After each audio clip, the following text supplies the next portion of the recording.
At $200, a Super Nintendo setup costs twice as much as the old system. For the money, the company promises better pictures, sound, and adventure.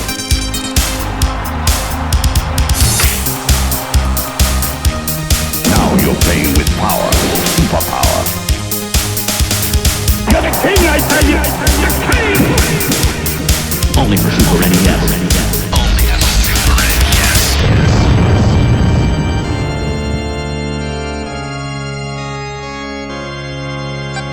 You're listening to the SNES podcast with your host, Soul Blazer. Hello, folks. Super NES podcast here, episode number 279. I am Greg. He is Joe. Hello. And we are pleased to be bringing to you an episode that we actually had planned to do a while ago, but we actually pushed back further substitutions like whatnot. But actually timing this works out pretty better because recording this in March pretty soon. By the time this comes out, March Madness will already be in progression. So this is actually kind of appropriate. We are covering 1 or 2 basketball-themed games in this podcast, because we've only covered 1 basketball game before in the past. George and I covered the Super NES port of NBA Jam like quite a while back. So... and we're covering a game today, interestingly enough, that actually has some that actually has something in common with NBA Jam. So, we're covering a game called Laimbeer Combat Basketball, which is actually Super NES port of an already previously released game called Future Basketball. So, I had never played this game before in the past. I had not played it for various reasons. Joe, if I remember correctly, you never played this either before. I have never played this. this. All right. So, let's talk about the original game first, like a bit here. Future Basketball was developed by a company called Evil 3, which I couldn't find anything on, unfortunately, so... It must have been a small company, and it was published by a company called Houston Consultants, which was a very, pretty successful European publisher, during the mid-80s. They had a reputation for doing some very high quality games. So the game originally came out in Europe for the Amiga and the Atari ST systems, in 1990. Later on, Hudson Soft obtained the rights to bring the game over to North America, and they handled the port of this game in-house. Decided to get a license for it, so they licensed it for it to help the game sell, I'm sure. So they went out and got the trademark to use Bill Laimbeer's name to slap it on here and rename the game as Bill Laimbeer Combat Basketball. One of the first Super NES games released, not a launch title, but very shortly afterwards, came out in November 1991. So let's talk about Bill Laimbeer himself a little bit here. He was a very famous player back in the day, when he played. He's best known for being one of the key players during the Detroit Pistons during the so-called Bad Boys era, late 80s, early 90s, when he played alongside guys like Dennis Rodman, who also had a reputation being a pretty bad player himself. Aside Thomas and Joe Jonas. So he played for them for quite a long time, 1982 to 1993. So he was still playing for them when this game came out. He was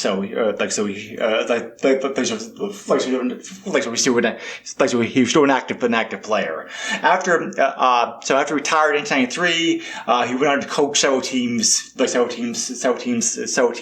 the WNBA, where he had some success with them as well. And he's probably retired at this point, since since his last coaching gig ended in 2021. He's 68 years now, or 68 years old now. Certainly, I'm sure he's had offers to go back to coaching, but he might just decide at this point that he's happy with his retirement, like living like a quiet life. So I'm mentioning all this because it actually does kind of tie in the game a little bit, which we'll get here. I get here in a bit. So, if you were around during this time period, the late 80s or 90s, and followed basketball a lot, you certainly remember this guy playing. He definitely was one of the players where it's like, if he was playing for your team, you loved him. If he was playing for somebody else, you hated his guts. Because he was a very, but he was known, and the whole team was known as being a very dirty, physical, very aggressive, very in your face style of play. He freely admitted he was not the most talented player on the court, but his play style really shined was because that very physical nitty gritty playing they did. He's also a very great motivational leader for the team, and also a great team player as well, which is one of the reasons that they had so much success. So having said all that, it makes sense Hudson Soft would kind of think about him when they want to try to port the game over Super NES, because Future Basketball was a more futuristic, gritty, combat-style basketball game. So having somebody who had a reputation for being a very physical player during his playing days, and as I said, he was still playing when this game came out, just made a lot of sense. It was one of the earlier, not the first player tie-in. We already had seen games a Joe Montana football for Genesis and other stuff like that as well. But he definitely was one of the bigger names attached to a game time period. And they also rewrote the story a little bit. To kind of take advantage of that, because the game takes place near 2030, which was very far off then, is kind of very very near future now, which kind of would kind of become funny to say. And Bill has become the commissioner of a basketball league. I don't know if it's the same league we have now, probably not. But basically it's a very no referees, very few penalties. There's weapons in the courts that the players can find and use. Combat style sports games were popular during this time. You had this is before the NFL Blitz games, but you did have games like Mutant Football and that kind of stuff also for football games. And then basketball already had a couple. No rules games out. As a matter of fact, a lot of players and viewers compare this game as being a cross between a game called Speedball, which is a very popular computer basketball game that Future set, and also Arch Rivals, which was an Atari arcade game that also got ported to several system as well. And the baseball also had what was the more combat baseball games? Probably stuff like Base Wars and 2020 Super Baseball. The ones I could compare it to as well. So, anyway, there's really only two rules in this game. You can't go out of bounds with the ball, and you can't backcourt the ball. That's what it's called. You can't take it back to the other side without being penalized. that's pretty much it as far as rules go. Everything else, everything else is fair game. And during the game, you're able to get like various weapons, such as like locking down a player, the temporary improving your stats, like your stats like for a few seconds, money, a saw blade, or it's like a homing missile. So during the game, you're able to decide if you want to play a league team or a league game, or just like do like a free-form game. If you do a league game, you start off with a basic roster, basic flight we need to start with. These are actually robot players you're playing with. I don't think the rate makes that clear, but these are not humans; they're robots. So probably they had to change it that way to that way to run the tenants rules at the time about physical violence on the games like whatnot. So you start off at the lowest league. Each season lasts 14 games. There are 14 games, so there's no playoff games. The top two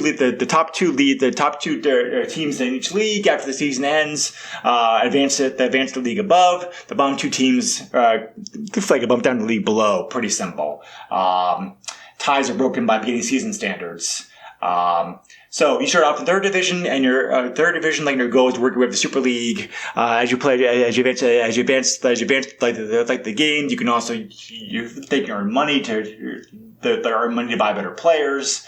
The players have various stats. You got shooting, speed, passing, aggression, strength, like agility, like so too. So. And you can also have various players. Bill Laimbeer himself is also here in the game as a player. He's the best player in the game at a whopping $2 million. And you also have Gary Central, Mike Alpha, Joel, etc., etc., etc. So, yeah. So, anyway, so I said before, this is a port of a game that already existed, but it already had existed before, like on the computer, just basically renamed. Besides the renaming, they made the players robots like as opposed to humans. Beyond that, not much else was changed between the original computer version, over the Super NES port. Well, of course, the Bill and Bear name is being used and other stuff like that as well too. But beyond that, it's not that different between the original computer version. So, anyway, now that I spent all this time talking, setting things up, Joe, what was your experience with the game? The game overall? How'd you like it? So, man, this is a swing and a miss. So the game definitely fits the Bill Laimbeer's aura for sure. I understand where they were going with this. Why they didn't choose Dennis Rodman? Because I would think that at the time he was attached to a sports game. I don't know if I don't know if he's I don't know if he was attached to a sports game at this point. Okay. So he may have been under license. Yeah, because I know when he was with the Bulls, I know he was approached about a game, and something was in development that never came to fruition. But this is very early in his career, yep. So I would think he would have been the cheaper option, which is why I was kind of surprised that we got Bill Laimbeer here. Because sure, he's cheap, but not Dennis Rodman cheap. So that being said, man. Arch rivals. That's the first thing I thought of as far as the way the game plays.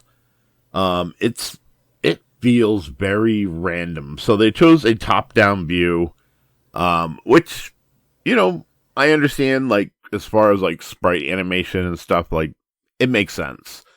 But they give us very muted and bland colors. So it's hard to kind of decipher between the players. I mean, yeah, they're color coded, but you'll see arrows pointing from each kind of side of the player. And that's where you can pass your ball or try to intercept someone or, try to, get involved with the game. I guess that's the best way I can explain it. Everything felt very random to me. So as Greg mentioned, this is a port of Future Basketball. Most notably, I mentioned in my notes the Atari ST game. That leaves the directional button and, baffling enough, just one button, but it makes sense if you know the porting routes. So Atari ST and I think even the original Amiga only had one button, a fire button, correct? Yes, because the Amiga was a Commodore computer, and Commodore, Yes. so Commodore, like only did like one button joysticks. Yes. I mean, you could buy two button joysticks, but most games didn't support that. Right. So yeah, this definitely shows like being ported over, and a pretty. Just to add on to what you're saying here, Joe, like real quick, it's a very lazy port of the game as well. Yeah. So everything is done with your D-pad. Obviously moving around, whatever. On top of that, you only use the B button. Your B button will shoot, pass, and shove your opponent. And as far as passing and even shoves, it all depends on how you're pushing the D-pad and hitting that B button. If you do not push the D button and you just hit B, then you will shoot. That took me a little while to get.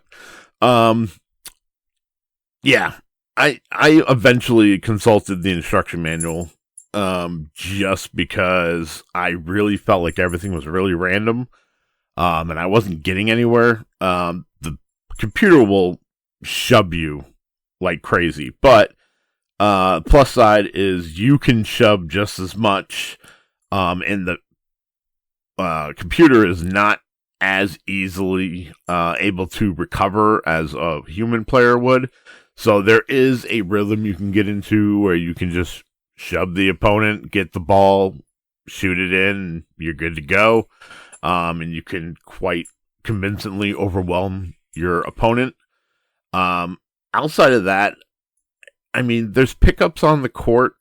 Coins show up in both modes, but really it only matters in league mode. It's the only time it's going to be added to like a bank, and be able to be used. And that's going to be to sign better players, which, yeah, I'm going to tell you that it really doesn't matter, but that's because I did not have the patience or the will to play through an entire league, to be able to tell you whether, yes, it's worth it or not. In the time I played with it, it seemed like everybody kind of had the same abilities. Nobody was better than the other. That includes yourself, even if you know how to play this game. You get back to the pickups on the court. So we already talked about the coins, which is 10,000. They give you a generous amount, but as Greg pointed out, 2 million for Bill Laimbeer, and that he's supposed to be the best player in the game. Spoiler, I did not come anywhere close to that, so I cannot corroborate that in any shape, way, or form. Just to add on to what you were saying before, yes, the higher ranked players are better, but the difference is so slight, you really don't need to spend the $2 million to get like a beer, Bill Robot, because the other two players below him will do almost as well for half the cost. So there is some there. So upgrading players does help some, but it's not like a huge difference. So you also have a power-up ability that will pop up on court. In my experience, like, yes, it increases your abilities. Much like what Greg literally just said, you will not notice the difference, which is not good. And it's also, it lasts for seconds. It's like, you might as well not have even picked up the power-up. There's mines on the court, which, you can easily identify and avoid. But they will blow you up, or your opponent, depends on who steps on it.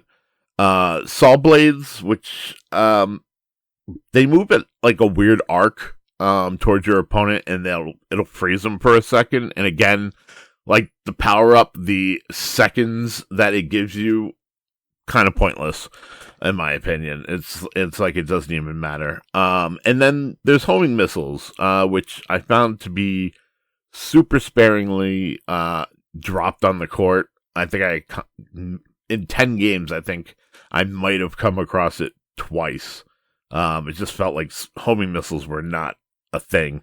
But like the saw blade, instead of freezing an opponent, it'll actually knock them out. So it gives you a little bit more time to be able to make a breakaway and try to score. Man, that's all I can. I mean, the minute I started playing this thing and getting shoved all over the court, the first thing I thought of was this game is just a mess. And that clearly that is exactly how I feel. I don't think it got any better at any point. Yeah, this is one of those games where you see it on the list of games that need to be covered. You go, okay, well, I kind of know Bill Laimbeer, but obviously when we do the episode, we'll do a bit more research and kind of get more familiar. And then, yeah, like it usually things get better. And in this case, it didn't. Yeah. This reeked, after I played it, after I had done the research and everything else, it reeked of being a port of an old computer game. Like it definitely, like it feels that way. But yeah, the execution was poor, as far as the port goes. I actually wouldn't mind playing future basketball, because now I'm curious if that game's just inherently bad or if it's really this port that pulls this down. Yeah, the original game definitely looks better. I haven't played it. I haven't played it myself, but it's funny you mention like old game because really Future Basketball was not that old. It was 1990. Right. I mean, the game only been out for a year before this version of it came out. So, but yeah. So I agree with everything that you just said. Unfortunately, this game looks pretty good on the computer where it originally came out with, but I don't know why Hudson Soft did such a lazy-ass job porting the game over. Maybe they were in a rush. Maybe they just didn't care. Because this was the first basketball game with Super NES. So they've been trying to capitalize upon, and this starts with the fact that, as I said, this was very early in the Super NES's lifespan in North America. They figured that if they get the game out early, it will sell well because there's no library out there yet. Right. So I think I think all this just smacks of it just being like a rush cash job, which is unfortunate because the original game is a pretty good concept. However, I've seen a lot of reviews of Future Basketball. People still said that the Future Basketball was not as good compared to like Speedball, which already which already had come out, 2 years before that, 1988 at this point. Arch Rival, I don't know when Arch Rivals came out. Let me look that up. 1989. So yeah, I was going to say that already was out too. So Yep. So it was certainly better on the computer. I don't think it was a great game on the computer, but it could have been a pretty good Super NES game. I think had it been given a proper conversion. And oh boy, this may be one of the worst ports I've seen for a game coming over Super NES. It's that bad, really.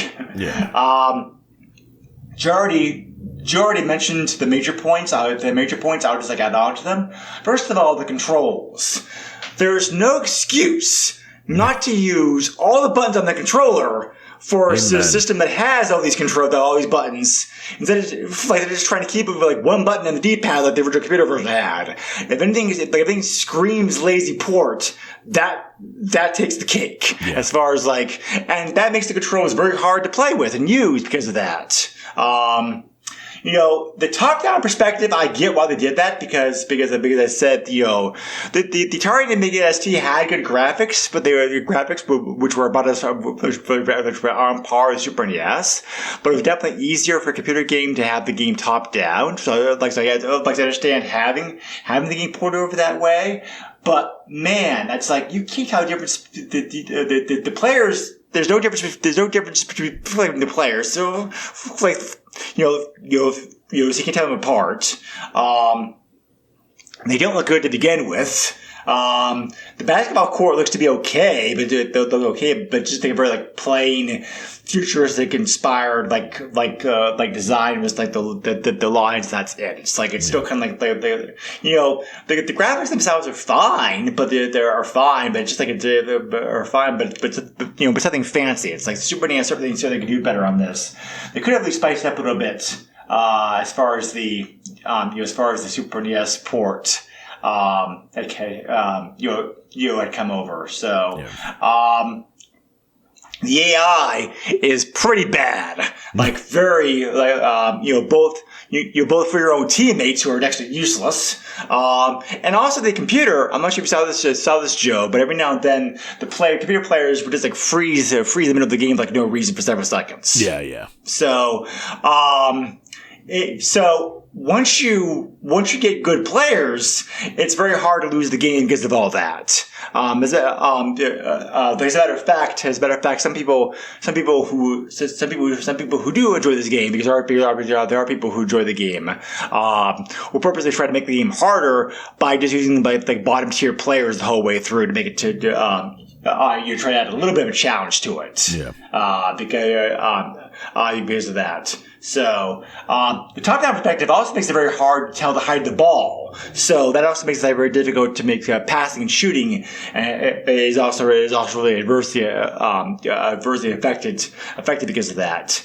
And for being like a combat game, there's not that much combat in the game. I think it'd be better, more like, Arch Rivals had more like physical shoving, pushing, that kind of stuff in the game than this does. But, there's weapons. The weapons, but as Joe pointed out, the weapons don't show up very often. And they're pretty much so they're not that great, unfortunately. But, and also finally, why this game has this problem, considering how plain the graphics are. Again, I think I think this problem can be directly chalked up to the fact that it was a lazy man's port. There's slowdown in this game, big time. Yeah. Especially, especially when there's a lot of players on the screen, which is like, like no Super NES game. Super NES games, or 1991 often did suffer for slowdown. But there's no excuse, there's no reason for the game that like this should have slowdown. Because considering how quote unquote simple the gameplay is, and how plain the graphics are. So none of it makes any sense. It's just a very lazy, sloppy, rushed port, unfortunately. Now, like I said before, the game wouldn't have been great even if it had ported over correctly, but it would have been better than what it was now. Yeah. A good port of Future Basketball would be like, like a meh rating probably, but this just bad. A lot of people rank this in like their list of like top worst games of the system. I can see why. I'm not sure if I'd say this. So for me, I'm not sure if I put it in the top 10 worst games, but it's very up there. It's very close for sure. Because at least you can have a little fun playing this game, but there's just no. It's a slog. It's replay. The replay value of it is limited, as Joe said. Like if you watch a video of somebody, a video online, like somebody doing like all 4 divisions, it's like 7 hours of gameplay here. So, it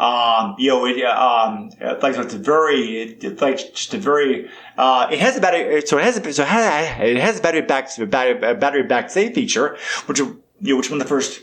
Which is one of the few pros I'll give this game credit for, but just not.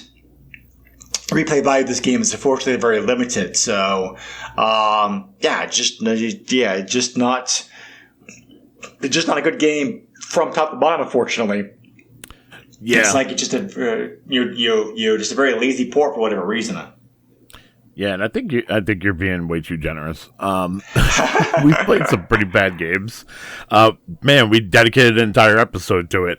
Honestly, so. I would rather play something like Race Driving rather than this game. We all know our thoughts and love/hatred for that game. So, yeah, I mean, the one thing that this game, sorry, and other bad games have sometimes the opportunity to kind of have some redeemable factors really come down to graphics and sound. And, I mean, I'm sorry, this game doesn't even have that. Yeah. The music is fine. The problem, the music is too loud. Yes, the music is too loud. It is serviceable. It definitely gets the job done, but it's definitely, it's not something I would, I mean, I guess if you're going to highlight something with this game, it would be the sound. But outside of that, I mean, man, I just felt like, graphically, it looks like an early Super Nintendo game. And yeah, it's now the music just didn't do it for me. Uninspired. Yeah. So, I mean, so like I said, positive things about this game, because I always do try to give credit to at least a few positive things. Like I said, the battery backup is nice. A lot of a lot of sports games sports games this time period would still use passwords. So at least has the battery to make playing the game and keeping your progress easier. The music sounds fine. Like I said before, it serves perfectly serviceable soundtrack. It's just a bit too loud, unfortunately. It is a different take on basketball. Like the combat aspects to it. Yes, the combat aspects are pretty weak, but they are here at least. So I will give some credit to the game for that. At least for that, trying to put a different spin, in a typical basketball game. And it does feature 5-on-5 player court action, which again, not every sports game this time period had for various reasons. So I will give credit to those few things. But yeah. So, the colors they use the teams is fine. Green and blue. I think those are pretty good choices. Yeah. So, you can't tell the players apart from one another, but at least you can tell, your team from the other team at least. That's true, yes. So, I will say that much at least, but, just, not good. It's like I said before, the original game was not great either, but Future Basketball was at least a better game than this was. So, I think it's pretty much about all I could say about this game. Yeah. Joe, do you have anything you want to say to wrap say about it to start to wrap things up? No, I can confidently say that I've pretty much said all I can about this game. Okay, all right. So, so the original, yes, I mentioned the original computer version got okay, bad to average reviews. Super NES version of this game, got even worse. All game gave it 1 out of 5 stars, and GamePro gave it 2 out of 5 stars. Game Informer, did say that the game certainly had a very weird celebrity tie-in, which true, yes, but we talked about it before. I understand Bill Laimbeer because of how he played, would be a logical player to get this game, especially since I think Dennis Rodman was tied up in another contract at this point. But many people, like I said before, many people consider this to be one of the worst Super NES games ever made. Like I said, I'm not sure I'd go quite that far, but it definitely is up there for sure as being a bad game. But it's really only worth playing today if you're a fan of like obscure basketball games and want to check it out. There's much better combat style basketball games available that you're going to play nowadays for sure. No cheat codes or anything else like this game that I could find. Probably not surprised to hear the price of this game are pretty cheap, Joe. There's definitely some of the more affordable Super NES games you get like CIB. Yeah. So, common game on eBay, which supports my theory that the game did sell well because, like I said, there wasn't a lot of games in the market at the time that this came out. 69 copies of the game were listed on eBay. I've been doing research on this recently. 12 copies they've recently sold. These are all copies based in North America, and these prices all include shipping. You can get a cart of this game. So anywhere from the lower prices of $13 to $18. CIB is not that much more expensive, $25 to $32. Okay, yeah, that makes sense. So definitely an affordable game to get for definitely an affordable game to get for your collection for sure. Yeah. So anyway, one of the reasons I never played this game before was because I always had heard even back then like how bad the game was. So actually playing it now I can confirm that's very true, unfortunately. So hopefully the basketball game we're covering next time will be a better game. Which is also a basketball game I've never played before. So we're gonna be checking out a Looney Tunes tie-in game, Looney Tunes B-Ball. When did Space Jam come out? I wonder if maybe this game somebody got inspired by that movie at all. So this year is the 30th anniversary, so 1996. Yes. I'm sure B-Ball came out way before then. Yeah. I don't know what year. Let me look it up real quick. Actually, 1995. It's pretty close. So, it looks like NBA Jam was actually the more it was actually the inspiration for it. Which with the screenshots, I can see that it's very like NBA Jamish looking game. Yeah. But had you ever played that one before either? Because I think that one's your pick. So that was my pick, and I have played it before. All right. And it was actually a recent Looney Tunes sports title that was just released on the Switch, PS5, and Xbox Series that made me think of this game. So, needless to say, I can already tell you without playing it, the Super Nintendo game is going to be better than the newer one. So the newer one did not do a very good job with at least the basketball section of the game. So okay, all right. Well, I'm looking forward to checking it out for sure. So, anyway, as always, we appreciate you listening to the podcast. If you're giving some time of your day, as always, Joe, thank you very much for joining us. As always, we have a lot of guest hosts lined up for this year. Hopefully, I've been teasing the fact that I wanted to make that happen. So, hopefully, this year it actually will happen. So, we already have one guest host episode in the can, waiting for release, which should already be out by the time by the time this comes out. And we have other guest host episodes coming up soon to record as well. Also, so like I said, that to look forward to as well this year. So.